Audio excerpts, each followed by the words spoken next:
Hey guys, it's Chairman. Welcome back to another Locals live feature match replay from the shop challenge that we had last week. This time we're featuring the round 3 table. This is the top tables at round 3. A Quints mirror match. So this will be something that you guys will see a lot in this upcoming season. Hopefully my commentary will do it justice here. So Quints player on the right opens up with just your generic turn 1 attacker. Quints doesn't really have a good turn 1 unless you're playing the runners, and even if you're playing the runners, you're not playing it at a very high copy, so it's not likely that you'll always get the runner, but that's fine. Usually Quints will like to open the card that Quints player on the left is playing, which is the double filter Nino. Also same thing as James Ironwood from the Ruby set. It's actually funny, Japan got the Nino first, and then James Ironwood was released, and then now English gets the Nino that came out first in Japan before James Ironwood. But anyways, that's a great card, double filter for the Quints deck. Basically a staple in most Quints lists. Okay, so it looks like the Quints player on the left is opting to trade with the bounce back, attacking the bounce back, and then the James Ironwood Nino is going to hit a standby out the 1/1. So Quints has two specific 1/1s that they usually play. Well, there's the red one, which is just your generic 1/1/7/5 hand encore, and then there's the left one, which is the blue one, 1/1. I believe it hits 6/5 power across turn, and then if you're it cannot get reversed by cost 0 cards. So that's a really good card in like a 1k1 matchup, because they just basically can't remove your card ever, but against the standby matchup it's not that good. So kind of your trade-off depending on which one you want to play. You could run a split, honestly, like something like a 4-2 split or a 3-3 split would make sense in my opinion. So yeah, you can try a bunch of different ways of kind of building your deck with the different 1/1s to tech against different matchups. Now, wow, the player on the right just played a really interesting card. So is this a Nino? Yeah, this is a Nino, I believe. This Nino from the first set is a 3/5 attacker. You cannot play events and assists from hand, and when it attacks, you can discard a card to choose one of your other Quints character return to hand. That's a really interesting card here. Actually, a very cool tech in standby, I think, because like I said, you don't really run a lot of good turn 1 plays besides the runner, and even the runner you don't play at a high copies because it's not a utility card. But this Nino is utility. It allows you to discard a card and then to return a character back to your hand, and you can return a character, like let's say you attack with this Nino second, and then if you trigger a standby, you can actually standby to the slot that you bounce back. So that's really cool. I actually like this card a lot. I think it's a pretty good option even at like low copies, because you can always rekey for it in matchups where you think it'll be good. So you could use this to like recurse stuff like bombs or like important cards. Speaking of bombs, player on the left is using the rekey to search out a 1/1 Itsuki from set 2, I believe. Yeah, this Itsuki bomb is also extremely powerful. This card is extremely good. So it's a 1/1 Adachi, or we call it Adachi. So when it gets reversed, if the battle opponent is higher than their level, you can remove it from the board, and this card removes to memory, so you can just completely remove it from the game. They basically can't get that card back, which is really good in a lot of matchups where they want to, like, even if the card gets like sent to stock or clock, whatever, as long as they can get it back into the weight room, they can bring it out again. But if you send it to memory, it's just gone forever. So that's really good. And also, if you're level 3 or higher, you can send it to waiting room to kind of screw with your opponent's board. You can either move one of their characters or swap one of their characters. So it's like really good in the late game if your opponent has like a really formidable board. You can kind of mess with it, or like bring a back row up and like deal with their problematic back row or something like that. So that's honestly a really good card. And with the bounce back, you can like use the bomb, ram it into like a 2/2, and then use the bounce back, bounce it back to your hand, and then you can play it again next turn. So you don't have you can like run one bounce back, 1/1, and it's like really good. So anyways, enough talking about their cool tech choices. So it's really cool to see like these two Quints deck running interesting techs, right? Like the 3/5 attacker with the bounce back, and then the 1/1 bomb. I just like how even though the deck is very meta and like everybody's playing the same generic shell, you can still tech it out. in ways that other players aren't to try to get that advantage. So anyways, Quin's player on the right, well, they're both level 1. Brainstorms misses, and Hard plays a 1-1 from hand. I think this is fine. The 1-1 will contest the blue 1-1. Like I said, the blue 1-1 is really good against like the 1k1 matchup, so against stuff like Danmachi, where they get absurd power, but this 1-1 can't get reversed anyway, so you just still maintain board. But against the standby matchup, it's not that good. But I think the Nino deck does well in the standby matchup anyways because of your 2-2. So I think between the two 1-1s, I do like the blue one better because it just kind of shores up a matchup that you would otherwise not be that great in, which is the 1-1 matchup. Oh, interesting. Only 2 attacks from the Quin's player on the right. What is going on here? Only 2 attacks? Why would they only attack twice? Huh.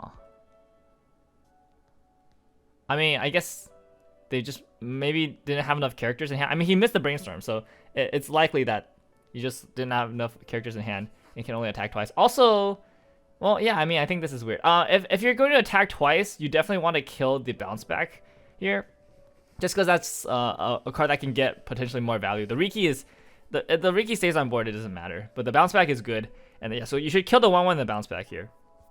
Not the Riki. The Riki doesn't matter. Yeah, only 2 attacks, but he's still ahead on damage, which is, I guess, it's good for him. We'll see if he can cancel pretty well here. I'm assuming that if like he still has a lot of climaxes in deck because he missed the brainstorm, or yeah, and if he can cancel like 2 attacks here, he's still in a good position even though his resources might be a little lower. Interesting. Hard playing the 1-1. He does have blue. Yeah, I see in his clock he does have blue. Hard playing the 1-1 from hand. I guess he can potentially get over the 1-1-7-5. No, he can't. What, can he? He would need he would need like at least 15 pump. Oh, there we go. That's a 5k, or not a 500 pump. So a 500 pump from there, and I think the bounce back will give him the 1000 that he needs to get over here. So that's pretty good. Bounce back is 1000, right?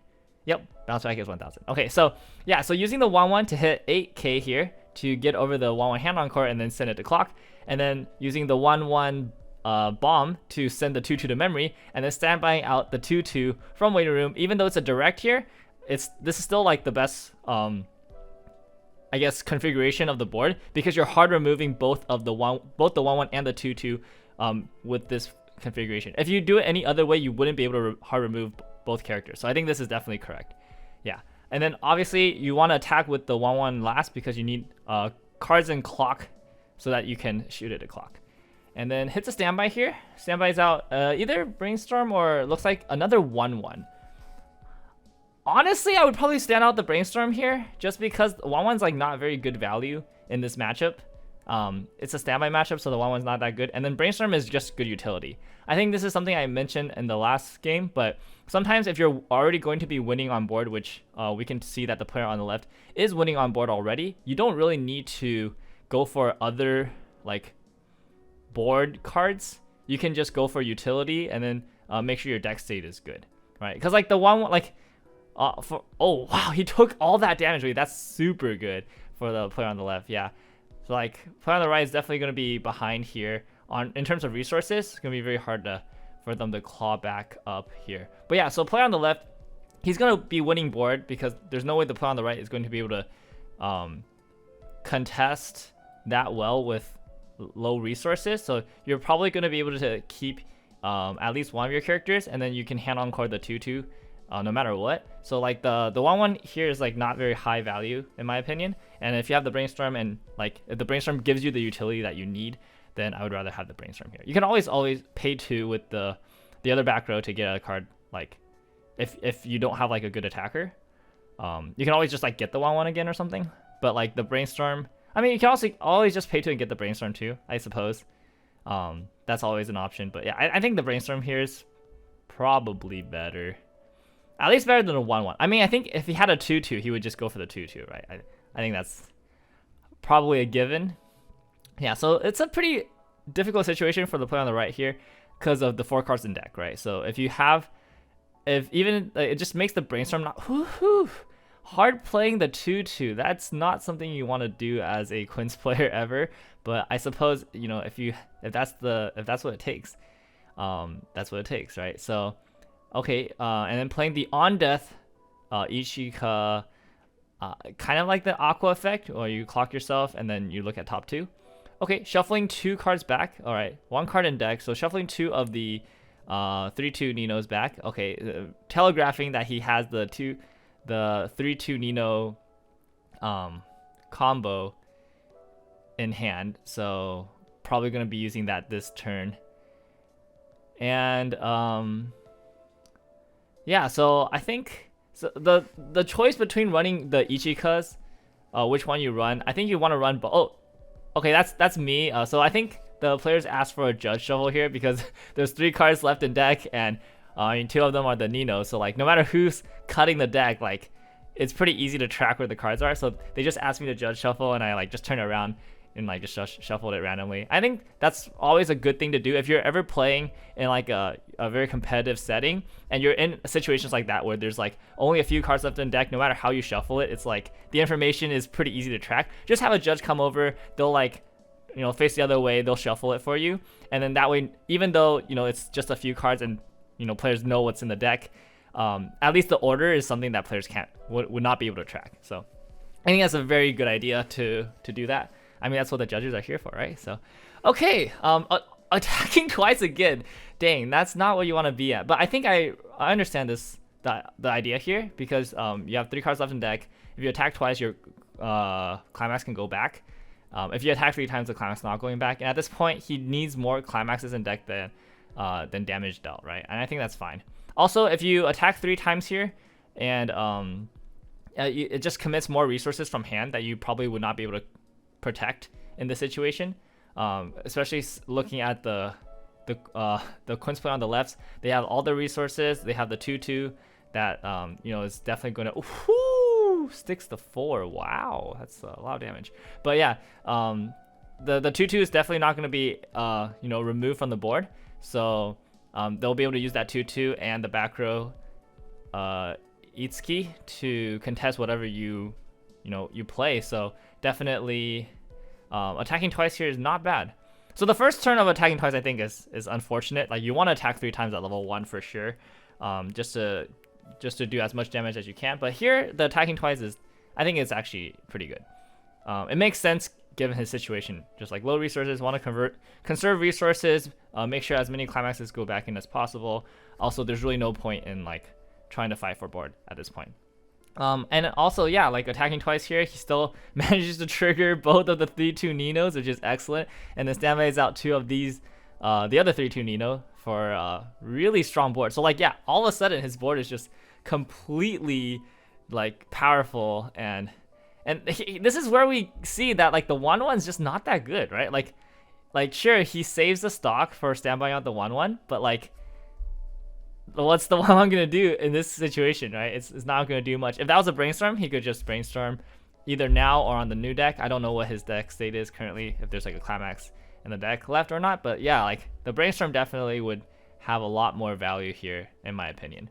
But let's see what the player on the left does. So yeah, I think even though player on the left definitely has more resources, I would say, but it's definitely a very tight situation. Like, this is definitely pretty close. They're close on damage, and unless it's like a high priority for the player on the left to remove the cards on the player on the right's board, because that can just scale an advantage like really quickly for the player on the right. And so we can see the pay 2 with using the Itsuki to pay 2 instead of give the clock kick effect, just to get the 1/1, and using the 1/1 to hard remove one of the 3/2s. And then also using the James Irwin Nino to double filter here.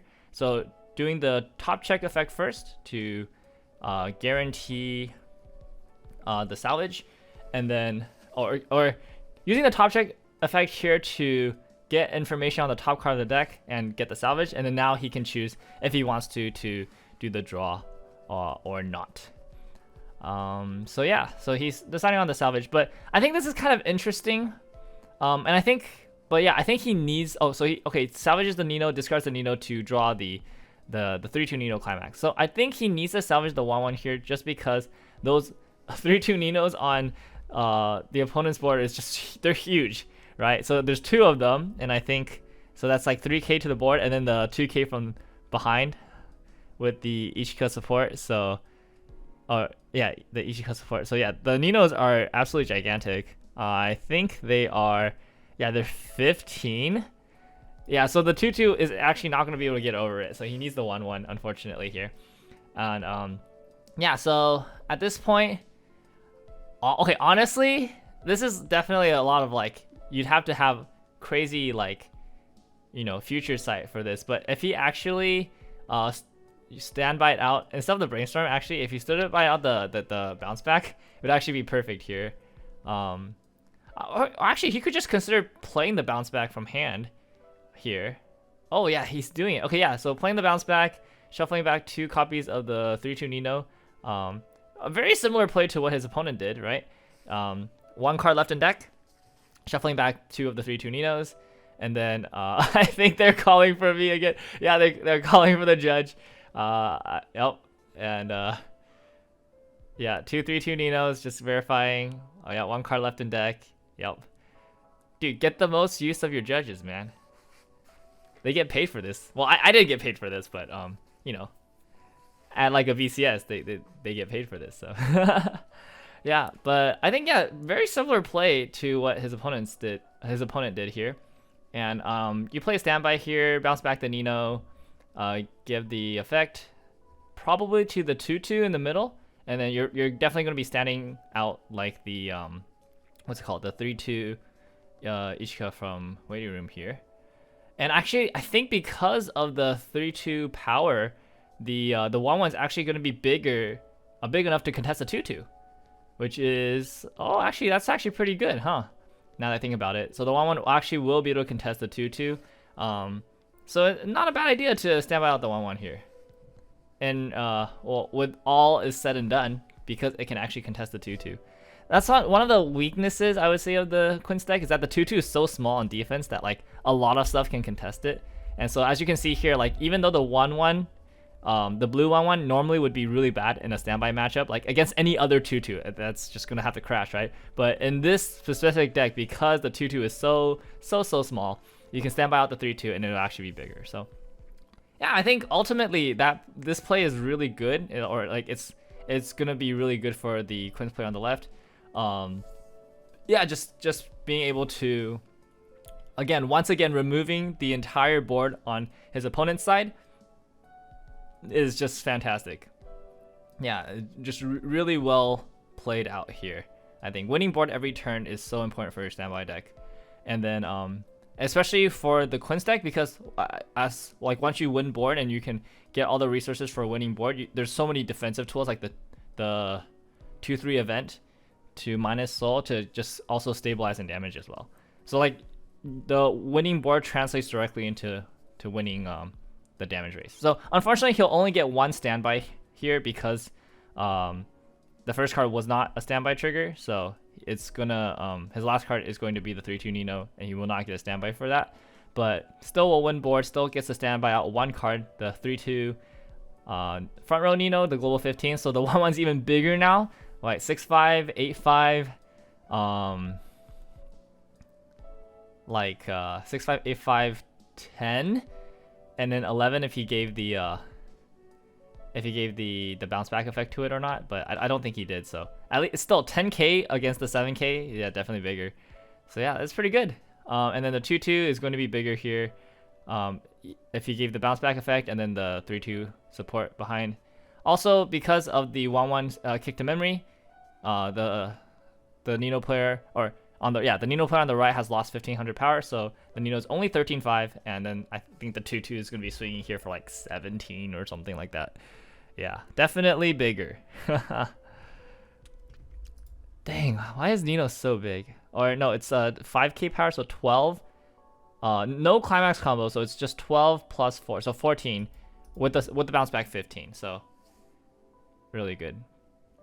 And I think he's just asking me for a judge shuffle. Something like that probably. And then yeah, probably just some kind of judge shuffle here.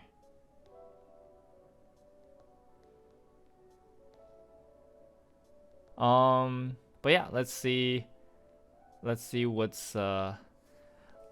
so Quinn's play on the right, very few cards in hand. I think like 4 cards in hand. There is the Brainstormer still on the board. He needs to rebuild board and also push for a lot of damage here, just to try to even up the. Ooh, refreshes climax with the climax out. That's like not great here.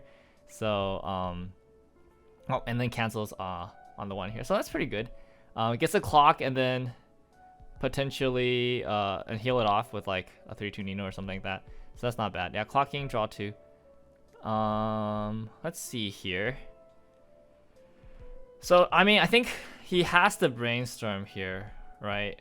Just not enough resources in hand. I mean, if he has the right cards in hand though, he doesn't need a brainstorm.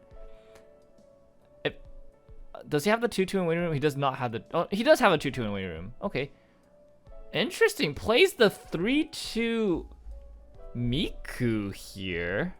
This is a searcher for a card, I think. Okay, so searches those 0/0. Oh, this is an interesting line here.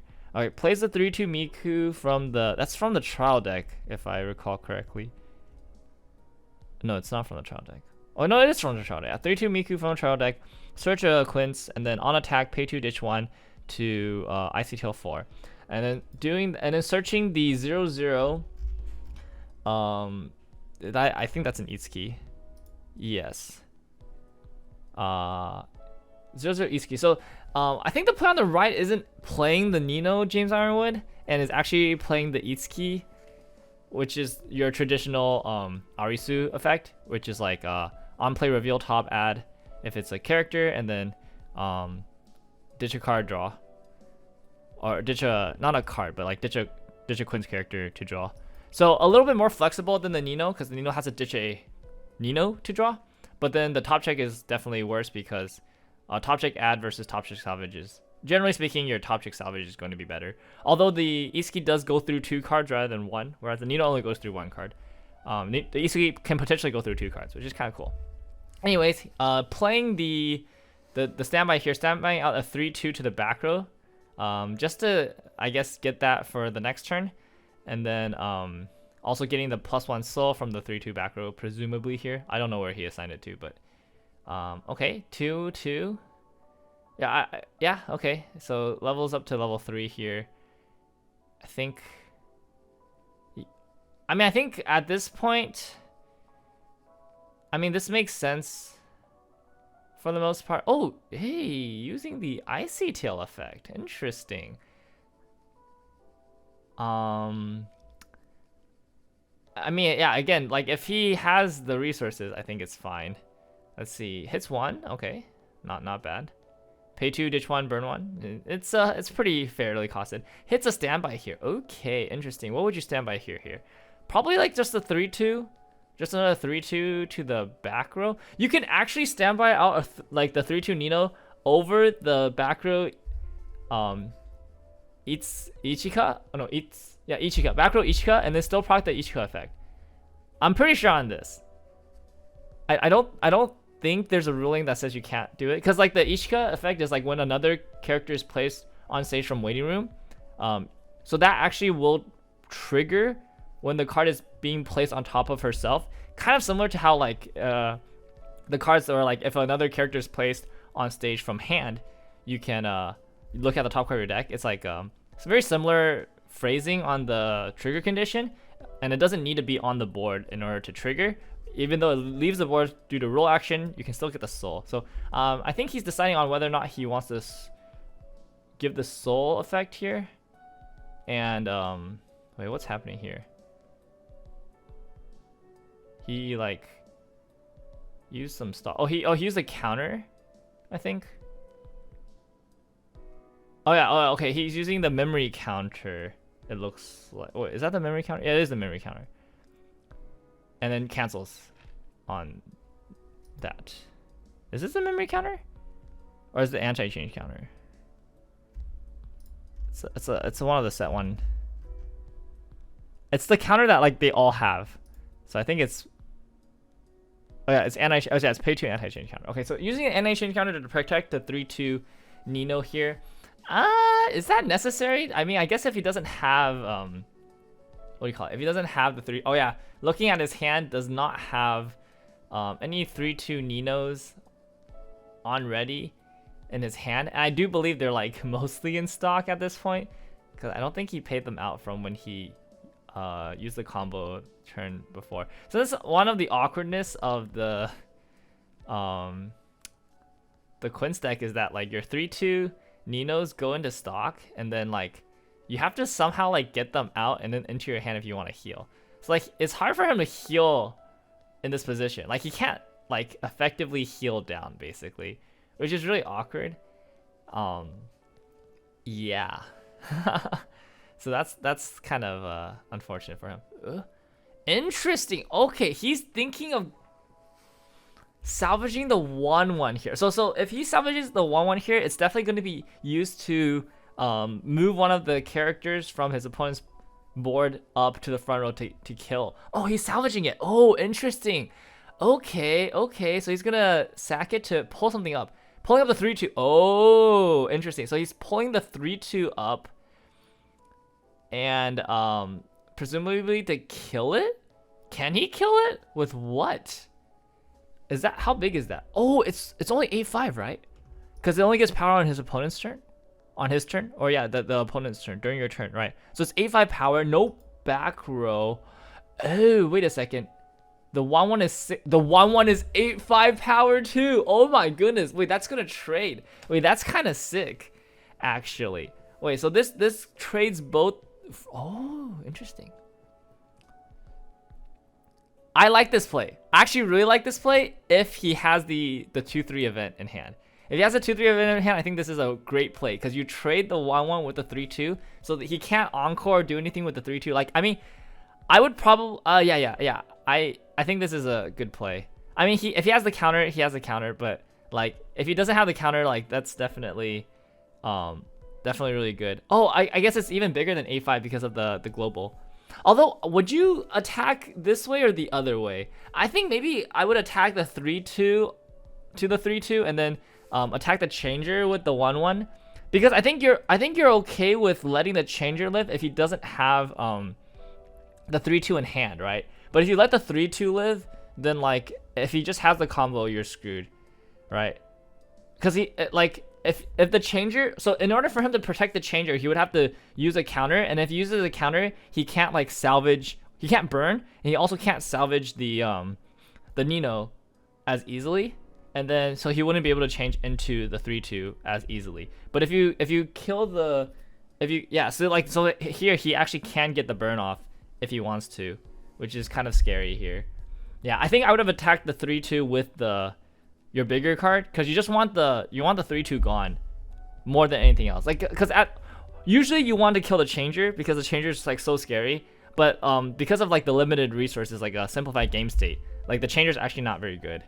Okay, anyways, so woohoo! Wait, he's getting an extra soul. Oh my gosh, that's gonna be so much soul.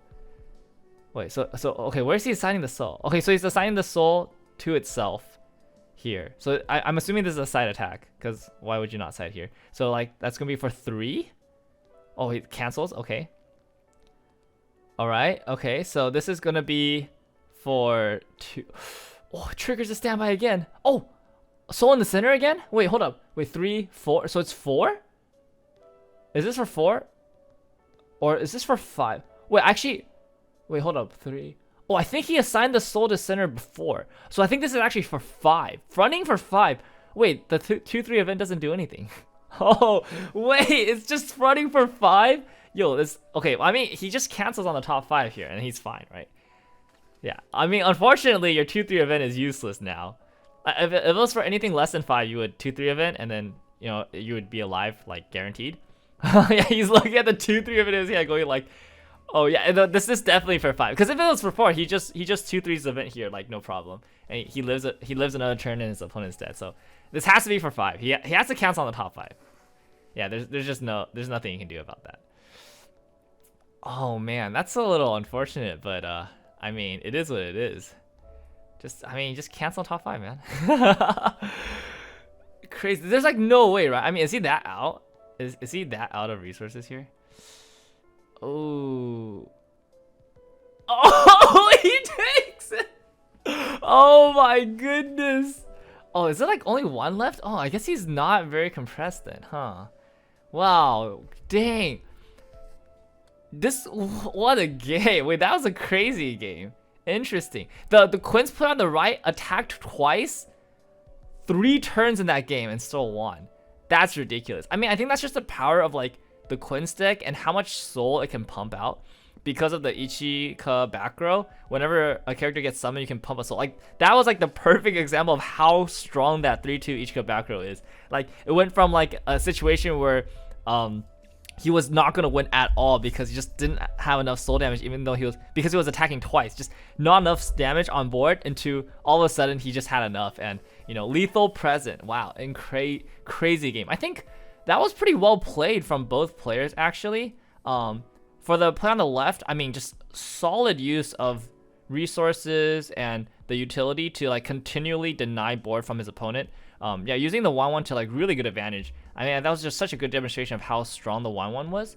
Yeah, and it's just continually like denying board, denying advantage is really good. And I think for the play on the right, playing pretty well in low resource situations. I think like the second turn of attacking twice is just such a good play.